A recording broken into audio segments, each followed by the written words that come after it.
Dear student, अभी तक हमने इकोनॉमी के 5 वीडियो ऑलरेडी डिस्कस कर चुके हैं। ये हमारा 6th वीडियो है। इस वीडियो में हम देखेंगे बिजनेस साइकिल के ऊपर, कैसे एक बिजनेस साइकिल में कैसे एक अप आता है, कैसे डाउन आता है, किसे बूम पीरियड बोलते हैं, किसे रिसेशन बोलते हैं, किसे ट्रक बोलेंगे। ये सारी की सारी चीज़ हम देखेंगे। फिर हम उसके बाद देखेंगे कि कैसे कोजनेट कर्व इनइक्वालिटी का और पर कैपिटा इनकम PCI के बारे में बताता है। देन फिर हम देखेंगे इनविजिबल हैंड के बारे में, जिसके हाथ ही नहीं होते। वो कौन से इनविजिबल हैंड है, क्या है वो चीज़। और इसके बाद हम देखेंगे अबाउट पैराडॉक्स थ्रिफ्ट के बारे में, पेरियड एफिशिएंसी के बारे में। ये सारी की सारी चीज़ें आज के इस वीडियो में डिस्कस होने वाला है। लगभग आज का ये चैप्टर आज कंप्लीट हो जाएगा और शायद इसके अगले वाली वीडियो में कुछ क्वेश्चंस जो कि मैंने आपसे कहा था कि कॉम्पिटिटिव एग्जामिनेशन में इस चैप्टर के रिगार्डिंग या इससे रिलेटेड जो भी क्वेश्चन बन रखे हैं वो मैं आपके सामने डिस्कस करूंगा। तो चलिए स्टार्ट करते हैं। सबसे पहले बात करें business cycle theory. Business cycle theory होती क्या है? Any economy raise amount of production and higher level of economic activity. कोई भी इकोनॉमी में ज़्यादा से ज़्यादा क्या करना चाहते हैं? हायर लेवल का प्रोडक्शन करेंगे। क्यों? क्योंकि इकोनॉमी एक्टिविटी बूम होए। However we witness fluctuation of boom and depression. But हम देखते हैं किसी भी इकोनॉमी, कोई भी इकोनॉमी है, जैसे कि इकोनॉमी पता है क्या, इकोनॉमी का मतलब पता है क्या होता है? जोग्राफिकल एरिया में, ठीक है, इकोनॉमिक एक्टिविटी होती रहती है, इकोनॉमिक्स होता रहता है। अब हम देखते हैं किसी भी इकोनॉमी में जो बिजनेस साइकिल है, बिजनेस साइकिल कहा किसे गया है कि पहले स्टार्टिंग में क्या होता है? एक्सपेंशन होता है। मानो कंपनी आई, ठीक है, लोगों को जॉब मिली, लोगों के घर में पैसा आमदनी आई, इससे क्या वो परचेज करेंगे, डिमांड बढ़ेगा, सप्लाई बढ़ेगा, ये सारी की सारी चीज़ एक्सपेंड होगा। देन वो अपने पीक पर होगा। फिर आगे कौन सी ऐसी कहानी घटती है कि फिर रिसेशन आता है। फिर और कौन सा कहानी आती है कि डिप्रेशन आता है, देन ट्रक की कंडीशन। ये सारी की सारी चीज़ें ना इसमें आने वाले हैं। कहता क्या है? Any economy raise amount of production and high level of economic activity however we witness fluctuation boom and depression. Fluctuation between boom और depression known as the business cycle. जब इकोनॉमी अपने नॉर्मल कंडीशन पे थी, अब उसके बाद production बढ़ा। Production क्यों बढ़ा? क्योंकि डिमांड बढ़ा। डिमांड बढ़ा। डिमांड क्यों बढ़ता है? हमको पता है डिमांड की कंडीशन क्या होती है, विलिंग एंड एबल टू पे, तभी वो डिमांड होता है, ठीक है। तो डिमांड बढ़ा तो प्रोडक्शन बढ़ा, प्रोडक्शन बढ़ेगा तो लोगों को एम्प्लॉयमेंट मिलेगा। एक तरह से पूरा पूरा साइकिल चल रहा है। तो अगर बूम और डिप्रेशन के बीच में, ठीक है, बूम और डिप्रेशन के बीच का जो फ्लक्चुएशन है उसको बोलते हैं बिजनेस साइकिल। क्या कह रहा हूँ? बूम और डिप्रेशन के मिड का बात हो रही है तो उसको बोलते हैं हम क्या?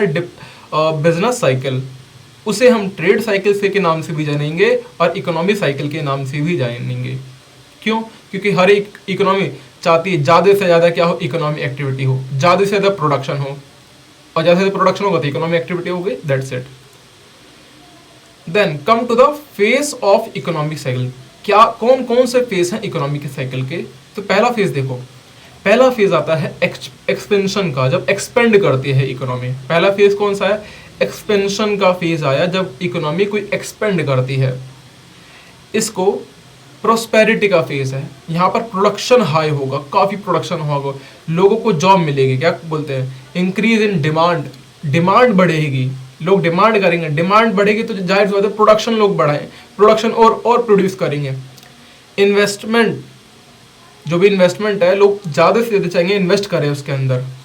डिमांड बढ़ रही है, इन्वेस्टमेंट बढ़ रहा है, आउटपुट, मैक्सिमम आउटपुट निकालने की कोशिश करेगी कोई भी कंपनी, और एम्प्लॉयमेंट होगा, लोगों को रोजगार मिलेगा और जीडीपी में ग्रोथ होगी। ये सारी के सारी एक्सपेंशन चीज बहुत, और हर एक इकोनॉमी चाहती है कि हमारे यहाँ एक्सपेंशन पीरियड ही रहे। कोई नहीं चाहेगा कि हमारे डिप्रेशन पीरियड हो या हमारे रिसेशन आ जाए। But may have any structural issue. हम कुछ स्ट्रक्चरल इशू को फेस करते हैं, जैसे कि lack of investable capital and reduce saving. अब देखो, इकोनॉमी ग्रोथ कर रही है, ठीक है, इकोनॉमी अगर ग्रोथ कर रही है तो लोग ज़्यादा से ज़्यादा सोच रहे हैं कि इन्वेस्ट करें, बट उनके पास इन्वेस्टमेंट के लिए पैसा ही नहीं है। ये कुछ स्ट्रक्चरल इशू दिखने के लिए मिलता है, बाकी इतना कुछ खास नहीं है, बट पता होना चाहिए। देन रिड्यूस सेविंग, और उनकी सेविंग, भैया लोग अपने पास अब सेव करना कम करेंगे, वो चाहेंगे इकोनॉमी अगर बूम कर रहा है तो मैं अपने पैसे को मार्केट में इन्वेस्ट कर सकूं ताकि मेरा पैसा भी एक एक का दो हो जाए। समझ में आया? तो दैट इज कॉल्ड एक्सपेंशन या इकोनॉमी बूम बोलते हैं जिसको। Now come to the contraction या रिसेशन। अब ये क्या होता है, इसे बोलते हैं मंदी का time. It is also called the मंदी टाइम। जब मार्केट में मंदी आ जाती है, जब मार्केट में लोग खरीदना कम कर देते हैं, लोग बचाना ज़्यादा करते हैं, सेविंग ज़्यादा करते हैं, ये मंदी का समय होता है। और ये खराब अच्छा नहीं होता है। Fall in economy activity, economy की सारी एक्टिविटी क्या होती है, फॉल हो जाती है। प्रोडक्शन घट जाता है, तुरंत ही घट जाता है। जैसे कि आपने देखा कोविड-19 के समय क्या हुआ था, सारी के सारी इकोनॉमी एक्टिविटी ठप, बंद एकदम। प्रोडक्शन बंद, प्रोडक्शन क्या हुआ, बंद हो गया। एम्प्लॉयमेंट, लोग बेरोजगार हो गए। इन्वेस्टमेंट, लोग जो इन्वेस्ट कर रहे थे वो सारे डूब रहा था। कंजप्शन, लोग अब पहले जिस चीज़ का कंजप्शन ज़्यादा कर रहे थे कम कर देंगे। बाकी कई सिनेरियो में चीज़ उल्टा भी देखने के लिए मिला है। कंजप्शन में कोई चीज़, किसी चीज़ की कंजप्शन बढ़ी भी है उस टाइम पे ड्यूरेशन में, जैसे खाने पीने से या जोमेटो का तो ज़्यादा नहीं चला, बट कंजप्शन कंपेरेटिव कुछ स्पेशल चीज़ का है वो थोड़ा बढ़ा था। बाकी ओवरऑल कंजप्शन कम हुआ था। इनकम, भैया अगर लोग नौकरी पे नहीं जाएंगे तो इनकम कहाँ से मिलेगी, तो ये सारी की सारी चीज़ें क्या होंगी, फॉल होगी।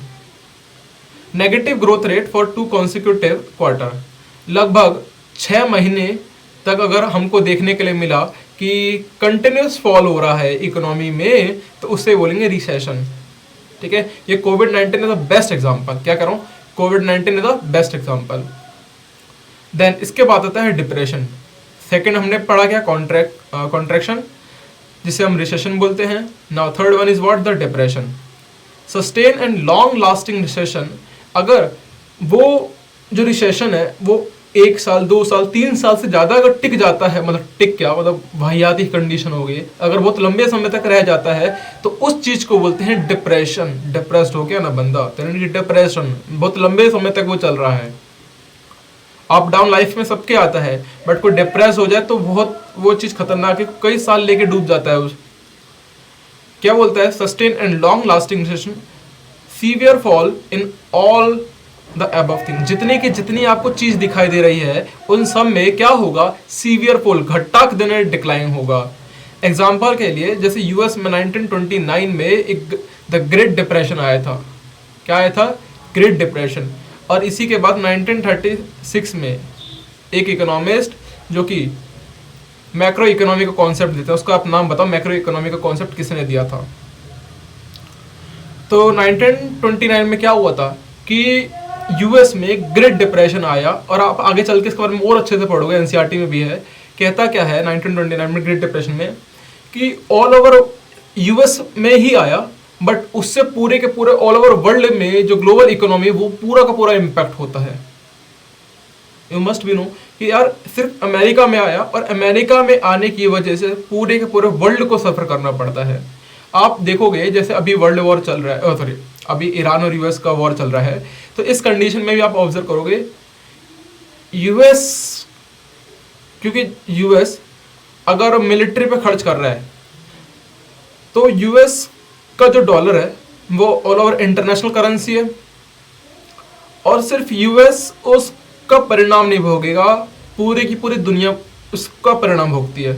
क्यों, क्योंकि अगर वो ऐसे टाइम पे क्या होगा, एक बात समझना, मैं जो समझाना चाह रहा हूँ, यूएस फाइट कर रहा है ईरान के साथ, ठीक है, तो वो क्या करेगा, मैक्सिमम अब जो पैसा है उसके पास खत्म होगा, तो इस कंडीशन में जो ऑल ओवर वर्ल्ड है, ठीक है, वो क्या करेगी, डॉलर की डिमांड करेगी, क्योंकि डॉलर वहां पर कम होते रहा है। अब क्या डॉलर की डिमांड करेगी, तो यहाँ पर जब जैसे डॉलर की डिमांड करेगी तो यूएस क्या करेगा, यहाँ पर डॉलर प्रिंट करने लग जाएगा, और कहीं ना कहीं उसका इम्पैक्ट, क्योंकि भाई एक चीज से बढ़ा रहा है, तो कहीं ना कहीं पूरा ऑल ओवर वर्ल्ड में इसका इम्पैक्ट देखने के लिए मिलता है कि अगर यूएस फाइट करता है ना, सिर्फ यूएस की इकोनॉमी नहीं है, पूरा वर्ल्ड की इकोनॉमी पर इफेक्ट पड़ता है।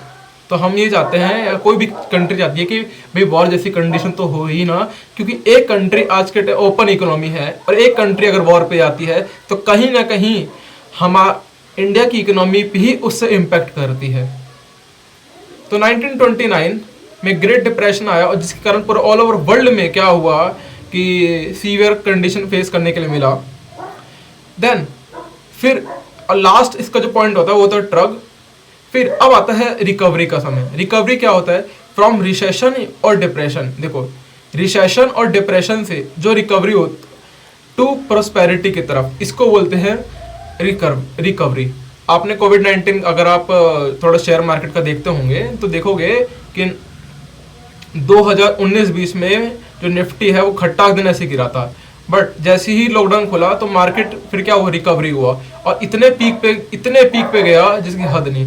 25 अभी 23-24 तक तो भैया 26,000 तक चली गई थी, बताओ निफ्टी। तो काफी सोचने वाली बात है। अब आते हैं डायनेमिक प्राइसिंग के बारे में। Dynamic pricing also known as surge pricing, demand pricing, time based pricing. 3 word से आया, सर्ज प्राइसिंग, डिमांड प्राइसिंग और टाइम बेस्ड प्राइसिंग। इसका मतलब क्या है कि एयरपोर्ट या आप देखोगे ट्रेन में, ठीक है, अगर आप जैसे मेरे को कल जाना है इंदौर, ठीक है, या कल जाना है इंदौर और अभी समय हो रहा है 9:30 बज रहे हैं, मैं अगर तत्काल टिकट लेता हूँ 10 बजे का तो जो प्राइस है वो 300 से 400 रुपये बढ़ जाएगा। अगर मेरे को तत्काल सीट में भी नहीं मिला तो I am going to search about the premium Tatkal. Premium Tatkal में जो प्राइस होगा ना, जो थर्ड एसी का प्राइस मानो 1200 रुपये का है तो प्रीमियम तत्काल में 2000 तक का मिलेगा। क्यों? क्योंकि इतना गैप मिल जाएगा। ये तो इंडियन गवर्नमेंट है कि अगर गवर्नमेंट है ना, गवर्नमेंट में अगर इतना प्राइस बढ़ रहा है तो आप सोचने ये बात है कि अगर मैं फ्लाइट की टिकट की बात करूं, मेरे को ऑन द स्पॉट जाना है और लोग डिमांड कर रहे हैं 100 लोग डिमांड कर रहे हैं एक सीट के ऊपर, एक सीट है मात्र, तो प्राइस क्या होगा कि हर एक मिनट में वो प्राइस बढ़ता जाएगा। जैसे कि मेरे को जाना था, आई टोल्ड यू कि मैं गुवाहाटी से आ रहा था दिल्ली पे, तो मेरी फ्लाइट क्या हो गई थी, डिले हो गई थी। तो 4 घंटे डिले के बाद क्या होता है कि एक नियम होता है कि आपका जो पैसा है ना वो रिफंड हो जाएगा पूरा, ठीक है। अब मैं अंदर एयरपोर्ट के अंदर था, अब मेरे को जाना था दिल्ली, तो मैंने क्या करा, गुवाहाटी से दिल्ली जाने के लिए इंडिगो की फ़्लाइट के बारे में पूछा। ऑनलाइन प्राइस दिखा रहा था 8,500 रुपये, 8,000 कुछ दिखा रहा था और टैक्स वैक्स लेके 8,900 का पड़ रहा था, इतने का प्राइस पड़ रहा था। बट वो टिकट मैंने सोचा कि ऑनलाइन से बढ़िया मैं एक काम करता हूँ, टिकट काउंटर पे जाता हूँ, वहाँ पर करवा लेता हूँ। तो टिकट काउंटर ने पता कितना बोला उसका प्राइस, 16,000 रुपीज़। तो आप सोच सकते हो कि प्राइस का फ्लक्चुएशन या डायनेमिक प्राइस किस तरह से काम करता है। मैंने पूछा भैया ये बताओ, ऑनलाइन तो मात्र 9,000 में टिकट हो जाएगा, बट आप 16,000 का क्यों बता रहे हो? तो कह रहा है यहाँ पर प्लेटफॉर्म फीस लगेगी। मैंने कहा इतना 7,000 रुपये प्लेटफॉर्म फीस लगेगी, 7,100 रुपये, चूना लगाने वाली बात है। और एक और बात, अगर एक अंकल जी थे सामने, उन्होंने क्या करा, एक फोटोकॉपी कह रहे इस टिकट का फोटोकॉपी कर दो, तो पता है टिकट काउंटर ने क्या बोला, इसके 100 रुपीज़ लगेगा। उनका धत तेरी, यही बचा था बस। तो सोच सकते हो एयरपोर्ट जैसी कंडीशन में dynamic price is the best example. Surge price, demand price, क्योंकि डिमांड हो रही है that is called demand price ही बोलते हैं। और टाइम बेस्ड प्राइस मतलब अब जितना कम समय होता जाएगा प्राइस और उतना हाई रहेगा। टाइम कम होने की वजह से प्राइस क्या होगी, और हाई होगी। और यही चीज़ करियर में भी है बेटा, सही समय आपको मिल रहा है, ठीक है, करियर बनाने का टाइम है अच्छा। और अभी आपकी कोई, अभी सैलरी की बात करूं तो अगर सैलरी में जाओगे 50,000 60,000 रुपये, बट अगर अच्छी जगह सेलेक्ट हो जाते हो, अच्छी जगह नौकरी करते हो, तो क्या होगा, उस टाइम में आपने अपने आने वाले फ्यूचर को सिक्योर कर लिया। इसका यहाँ पर दे दिया, airline is the best example. Price are adjusted to reflect the changing demand. Price are adjusted to reflect the changing demand. अब आते हैं प्रीडेटरी प्राइसिंग। ये क्या होता है predatory pricing? Commercial price strategy. uses large scale undercutting to remove competition. Uses large scale to undercutting to remove the competition.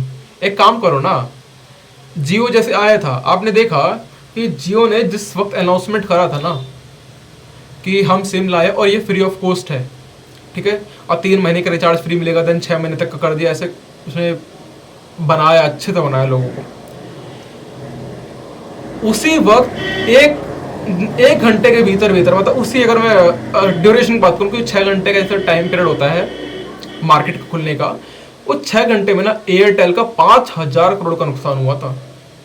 तो सोचने वाली बात है किस लेवल पे ये प्रेडेटरी प्राइसिंग होती है कि लार्ज स्केल भाई अंडर कटिंग कर दो कि भैया लोगों को फ्री बीज दे दो, फ्री में दे दो, लोग अपने आप आ जाएंगे। कहते हैं ना कि एक, अब ये चीज़ एक बात देखो, चलो ये तो ठीक है, इसका एग्जांपल है इकोनॉमी में, लोग पॉलिटिशियन भी करते हैं मछली फंसाने के लिए, लोग ये बांट देंगे कि ये चीज़ फ्री है, जैसे दिल्ली में है बिजली फ्री है। अरे भाई बिजली अगर फ्री है तो क्या तुम साला अपनी जेब से दोगे? गवर्नमेंट क्या अपनी जेब से देगी? उसके बाप की सरकार तो उसके बाप की थोड़ी ना है साला। अपने, अगर हम कमाते हैं, हम अगर 12 लाख से ऊपर हमारे अगर इनकम हम करते हैं तो हमको उसके बाद टैक्स देना होता है, और टैक्स से वो पैसा जाता है भैया जबरदस्ती फ्री बीज देने के लिए, जबकि हमारे खुद के जेब से आता है। और एक क्वेश्चन इसके रिगार्डिंग पूछा भी था जो मैंने आपको करवाया था कि अगर गवर्नमेंट किसी चीज़ को फ्री कर देती है तो क्या वो वाकई में फ्री है? नहीं, वो टैक्स पेयर की जेब से जाता है। तो यू मस्ट बी नोटेड कि कोई नथिंग इज फ्री बोला जाता है, nothing is free if you do not pay the product then you are the product. But कई लोग इस चीज़ को नहीं समझ पाते हैं। कई लोग सोचते हैं कि हमको ये सरकार फ्री दे रही है, जैसे कि एक पार्टी है, नाम नहीं बोलूँगा, उसने बोला बिजली फ्री दिल्ली में, लोग बेवकूफ़ियों की तरह वोट दे दिए। उनको क्या पता उनकी वोट की कीमत मात्र 500 या 1000 रुपये में तोली गई। इसलिए बहुत father of American literature Mark Twain ने बोला था, if you do not pay the product then you are the product. अगर आप उस चीज की कीमत अदा नहीं करते हो ना तो आप खुद एक कीमत हो उसकी। तो प्रीडेटरी प्राइसिंग समझ में आया था बेटा कि लार्ज स्केल में क्या होता है, अंडर कटिंग होता है to remove competition. Use large scale undercutting to remove competition. Predatory large scale undercutting to remove competition. इसका बेस्ट एग्जांपल क्या है, जैसे जियो ने अपनी मोनोपोली स्टैब्लिश करी। अब आ जाइए कूजनेट कर्व। कूजनेट कर्व क्या होता है? Show relationship between inequality and economic growth. ये रिलेशन बताता है किसके बीच में, इनइक्वालिटी और इकोनॉमिक ग्रोथ के बारे में। अब इकोनॉमिक ग्रोथ को यहाँ पर जो डिनोट होगा वो PCI से डिनोट होगा। कि किससे डिनोट होगा? PCI, per capita income. Per capita income से PCI इकोनॉमिक ग्रोथ डिनोट होगा। अब पर कैपिटा इनकम निकलेगा कैसे? मान लेते हैं मैं जिस शहर में रहता हूँ वो शहर है गाजियाबाद, ठीक है, शहर कौन सा है? गाजियाबाद। अब यहाँ पर क्या है, 1,00,000 करोड़ पूरे गाजियाबाद के साल भर की इनकम है, ठीक है, 1,00,000 करोड़ पूरे गाजियाबाद के साल भर की इनकम है। और यहाँ पर जो पॉपुलेशन रहती है वो 1 करोड़ रहती है एग्जाम्पल के तौर पे। ये सारा हाइपोथेटिकल सिचुएशन है। तो अब मैंने पूछा कि यहाँ पर मतलब एक पर्सन की 1 साल की इनकम कितनी है, तो आप इजीली बता सकते हो कि 1,00,000 रुपए पर पर्सन की इनकम है। तो ये क्या बताता है कि इनइक्वालिटी और इकोनॉमिक ग्रोथ का रिलेशन बताता है कौन? Kuznets curve. Initially phase economic growth lead to greater inequality. Starting में क्या होगा, जैसे जैसे लोगों की इनकम बढ़ेगी इनइक्वालिटी बढ़ती जाएगी। लोग, आपको पता है, थोड़ा सा कमाने लगते हैं, शो ऑफ करने लग जाते हैं। ये तो एक जनरल वे में है, मतलब जैसे जैसे पैसा आएगा लोग शो ऑफ करते हैं, इनइक्वालिटी ज़्यादा दर्शाते हैं। बट एक टाइम ऐसा आएगा, एक टर्निंग पॉइंट आएगा फिर किसी भी प्रोडक्शन का, किसी भी इकोनॉमिक सिचुएशन का, कि उसके बाद क्या होगा, वो डाउन होने लग जाएगा, यानी इनइक्वालिटी डाउन होने लग जाएगी। इसका बेस्ट एग्जांपल देता हूं मैं, ऑनलाइन सेक्टर एजुकेशन में आप देखोगे कि पहले अगर लोग कोटा भागते थे IIT और JEE की तैयारी करने के लिए, ठीक है, और कोटा में मैं 2018 की बात करूं तो नीट की जो फीस थी लगभग 2 से 2.5 लाख रुपए, साल भर का रहना 5 लाख रुपए में हो जाता था। मतलब फीस की बात एग्जैक्टली अगर फीस की बात करूं तो 2 लाख रुपए लगता था, और आईआईटी का भी लमसम 1.5 से 2 लाख रुपए या 1 लाख रुपए तो लगता ही था, depend on coaching to coaching. ठीक है, अब 1 लाख रुपए उस समय लग रहा था। आज के टाइम में पता क्या कंडीशन ऑनलाइन में, आप यही कोर्स 5 ईयर में कर सकते हो। और कहीं अगर आप ये भी नहीं दे सकते तो यूट्यूब पे ऑनलाइन फ्री ऑफ कॉस्ट इतना सारा मटेरियल अवेलेबल है कि आप सेल्फ स्टडी भी कर सकते हो। तो ये क्या बता रहा है कि पहले इनइक्वालिटी था कि भाई कुछ ही लोग जिनके पास पैसा था वही लोग कोटा भेज पा रहे थे, बट अब क्या था कि अब ये सारे के सारे इनइक्वालिटी अब यहाँ पर घट चुकी है, क्योंकि अब लोगों के पास पैसा भी है, बट आप देखोगे कंपटीशन इतना बढ़ गया। तो क्या कहता है शुरुआत में, पर कैपिटा इनकम जैसे जैसे लोगों की बढ़ती है ना, इनइक्वालिटी रिड्यूस होती है। और इसका एक और एग्जांपल लेता हूं कि आप देखोगे लो आर्टिकल 16, ठीक है, ये सारे के सारे मैं इंटरलेटेड एक से कर रहा हूं, और कुछ एग्जांपल इससे रिलेटेड तो बेस्ट होंगे आपके लिए। Article 16 it talk about employment in government sector. It talk about what, employment in government sector. इसमें एससी और एसटी को रिजर्वेशन दिया गया है, एससी और एसटी को रिजर्वेशन दिया गया है, ओबीसी को रिजर्वेशन दे रखा है। अब ये मत करना सर हम जनरल के हमको नहीं मिला है, ये थे पिछड़े और मतलब जो बैकवर्ड क्लास के लोग थे उनकी बात कर रहे हैं। अगर गवर्नमेंट अगर इनके पास फाइनेंशियली थोड़े अच्छे होते तो बैकवर्ड नहीं होते। गवर्नमेंट ने क्या करा, इनको जॉब प्रोवाइड करवाया वेरियस स्कीम के थ्रू, वेरियस जो भी गवर्नमेंट इनको जॉब प्रोवाइड करवाए। जॉब प्रोवाइड करने होने से क्या होगा, इनकी पर कैपिटा इनकम यानी कि इनकी इनकम बढ़ेगी।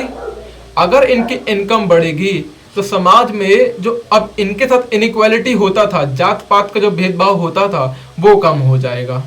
बात समझ में आया? सबसे अच्छा एग्जांपल दिया मैंने ये वाला। क्या कहा कि गवर्नमेंट क्या करती है, ऐसे गवर्नमेंट को जैसे यूपीएससी का एग्जाम है तो उसमें क्या है, हमको पता है 50% तक रिजर्वेशन है। अब तो क्या 60% हो गया, अगर 10% इकोनॉमिक और ईडब्ल्यूएस को और ऐड कर दूं, यानी कि जनरल के पास मात्र 100 सीट में से 100% सीट में से 40% सीट में ही लड़ता है वो, 10% तो ईडब्ल्यूएस में आ गया। अब बचा जो 50% है वो बैकवर्ड क्लास और इन सबके लिए दे रखा है। इनको क्यों दिया गया है, क्योंकि बहुत सालों से इनइक्वालिटी हुआ था, इक्वली ट्रीट नहीं करते थे। तो गवर्नमेंट ने क्या करा, इनको जॉब प्रोवाइड करी, आपको कंसेशन देंगे, आपके थोड़े नंबर कम भी आएंगे तो भी आप इस जगह गवर्नमेंट जॉब में ले सकते हो। और आप इससे जब आपके पास इनकम आएगी, इनकम आने के कारण क्या होगा कि समाज में जब किसी को पैसा आता है ना तब इनइक्वालिटी रिड्यूस हो जाती है। बट एक और चीज देखने के लिए मिला था, अब जो जनरल कैटेगरी के थे, जो ईडब्ल्यूएस यानी कि जिनकी सैलरी 8 लाख रुपए से कम थी, 8 लाख रुपए पर ईयर, जिनकी फैमिली इनकम इससे कम थी, उनको भी तो एक तरह से इनइक्वालिटी फेस करने के लिए मिलता। तो गवर्नमेंट ने क्या करा कि 10% रिजर्वेशन और लेके आए। ये खैर पॉलिटिकल पार्ट है, बट थोड़ा बहुत मैं लेके चल रहा हूँ ताकि आपको कॉन्सेप्चुअल क्लियर हो। आते हैं फिर पैराडॉक्स थ्रिफ्ट की ओर। पैराडॉक्स थ्रिफ्ट क्या बोलता है, it is concept given by John Maynard Keynes, JM Keynes. किसने दिया? जॉन मेनार्ड केन्स ने दिया था। और मैंने इससे पहले आपसे पूछा था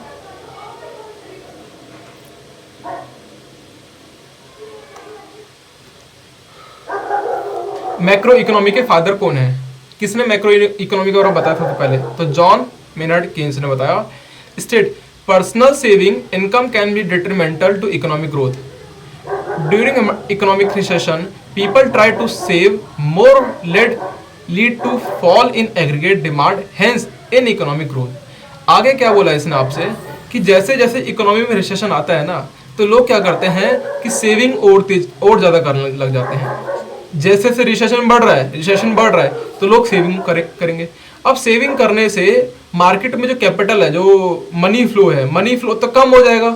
मनी फ्लो कम हो जाएगा, लोगों के पास इन्वेस्टमेंट के लिए पैसा नहीं रहेगा, इन्वेस्टमेंट घट जाएगी तो लोग जो फर्म है उनको पैसा नहीं मिलेगा, तो क्या फर्म या बिजनेसेस की बात करूं तो वो क्या करेंगे, वो प्रोडक्टिविटी कैसे प्रोडक्शन कैसे करेंगे।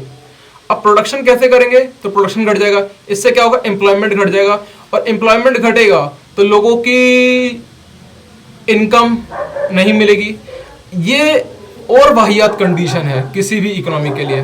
तो क्या कहते हैं, पैराडॉक्स थ्रिफ्ट क्या कहता है कि भैया personal saving can be detrimental to economic growth. जो पर्सनल सेविंग होता है कैन डेट्रीमेंटल हो सकता है जब economic growth during recession time पे। During economic recession people try to save more, lead to fall in aggregate demand and hence in economic growth. अब एक बात बताओ, आपने राकेश झुनझुनवाले की बात सुनी होगी, कहते क्या है, जब रिसेशन का टाइम आए ना तो आपको सबसे ज़्यादा इन्वेस्टमेंट करना चाहिए, क्योंकि उस समय मैक्सिमम चांस होता है आप अपना इन्वेस्टमेंट गेन करने का। क्लियर है कॉन्सेप्ट?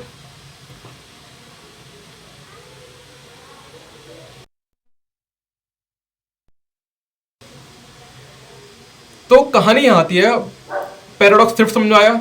क्या होता है कि रिसेशन के टाइम पे लोग सेविंग ज़्यादा और करने लग जाते हैं, इससे क्या होता है, डिटरमेंटल इकोनॉमिक ग्रोथ देखने को मिलता है।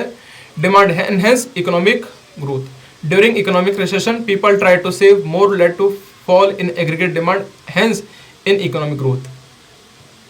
आई होप ये पूरा स्टेटमेंट क्लियर हो चुका होगा। एक बार जस्ट लास्ट में रीड करा था मैंने इसी को। अब आते हैं पेरिडेटो एफिशिएंसी। पेरिडेटो एफिशिएंसी क्या होती है, ये दिया था सबसे पहले विल्फ्रेडो पेरिटोनी दिया था। किसने दिया था? विल्फ्रेडो पेरिटोनी दिया था। ये कहते हैं where it is impossible to better off without making other words off. एक टाइम पे ऐसी सिचुएशन आएगी इकोनॉमी में, इस चीज को समझना, एक बंदा है ए, दूसरा बंदा है बी, मेरे पास करने के लिए 100 रुपीज़ है। मान लेते हैं इसके पास 90 रुपीज़ है, इसके पास 10 रुपीज़ है। अब गवर्नमेंट की पॉलिसी क्या है, इक्वलिटी कॉन्सेप्ट चिल्लाते रहते हैं। अब क्या करेंगे, हमारे पास जो टैक्सेशन सिस्टम है, जिनके पास ज़्यादा पैसा है ना उनसे ज़्यादा टैक्स वसूलती है हमारी गवर्नमेंट। आपको पता होगा ये चीज़। गवर्नमेंट क्या करेगी, ये 90 रुपीज़ इनकम जैसी कमाए ये दे देगी थोड़ा बहुत इनसे, इनको लेके, जैसे फ्रीबीज का बताया, फिर इनके पास 12 हो जाएगा, इनके पास 88 हो जाएगा। एक टाइम पे ऐसी सिचुएशन आएगी कि अब 50-50 हो जाएगा। एक टाइम पे अब किसको क्या करें, अब जब दूसरे का भला करने के लिए पहले वाले का नुकसान करना पड़ता है। अब अगर मैं इसका भला करना चाहूंगा ना तो इसके साथ नाइंसाफी हो जाएगी। इसी चीज को बोला गया है Pareto efficiency, where it is impossible to better off. वो ना के बराबर अच्छा करना हो जाएगा। अगर हमको किसी के बारे में अच्छा करना है तो भैया दूसरे का बुरा करना पड़ेगा। ये कहता है Pareto efficiency. I hope you getted the point. किसी का अच्छा करने के लिए दूसरे का नुकसान करना पड़ेगा, which is not ethically right और which is not moral right.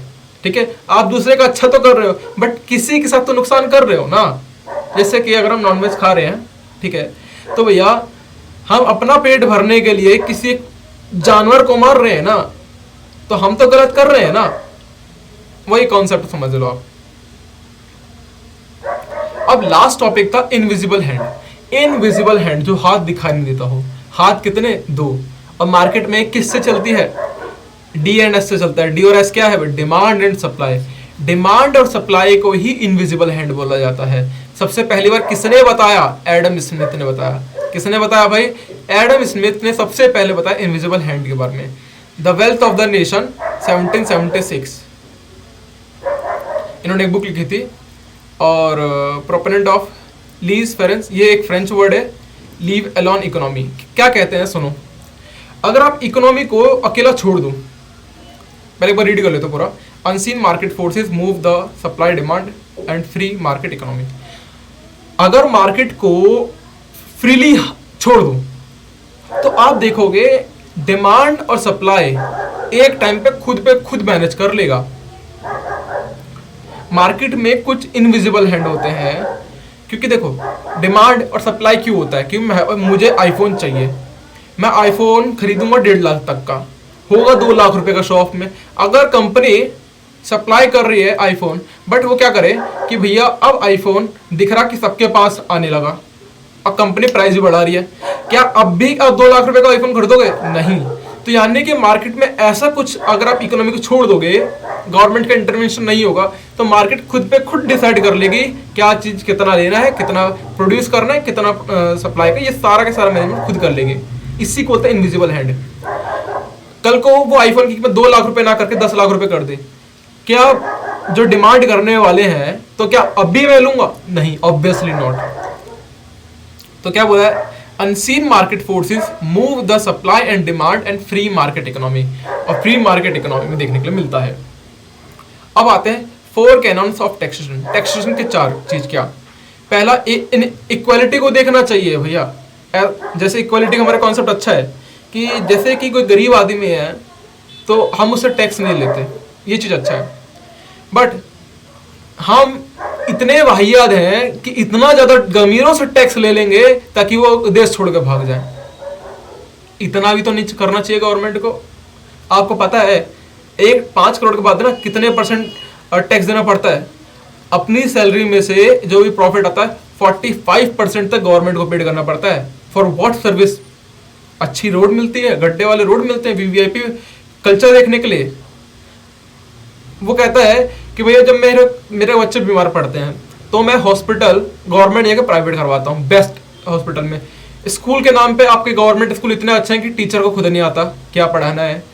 फिर ये बोलते हैं कि हमारे यहाँ पर सिस्टम कैसा है, इकोनॉमी में जो लोअर मिडिल क्लास है तो उससे तो नहीं लेते, चलो ठीक है मान लिया, बट जो ज्यादा जो कमाते हैं उनसे इतना भी ना लो कि वो देश छोड़कर भाग जाए। जिसको HRA बोलते हैं, हाई इंडिविजुअल ग्रोथ। जो हाई इंडिविजुअल होते हैं HI, वो देश छोड़कर भाग जाते हैं। इसलिए इक्वालिटी का कॉन्सेप्ट देखना चाहिए, सर्टेनिटी होनी चाहिए। ऐसा नहीं आज 20% ले रहे हो और कल का मन करे किसी गवर्नमेंट का कह दे 50% लूंगा, या कल का मन करे कि मैं 80% लूंगा। ऐसी अनसर्टेनिटी नहीं चाहिए भाई टैक्स के सिस्टम में। फिर बोलते हैं लोग कन्वीनियंस होना चाहिए। फिर और इकोनॉमी फीजिबल होना चाहिए, कि इकोनॉमी फीजिबल यानी कि इतना भी कम ना लो कि गवर्नमेंट ही रन ना कर पाए, और इतना भी ज्यादा मत लो कि लोग ही देश छोड़कर भाग जाएं। तो दैट इज इकोनॉमी फीजिबल होना चाहिए। ये 2 क्वेश्चन मैंने ऑलरेडी कराए हैं, मैं चाहता हूं आप इसका आंसर कमेंट में देना। Thank you very much.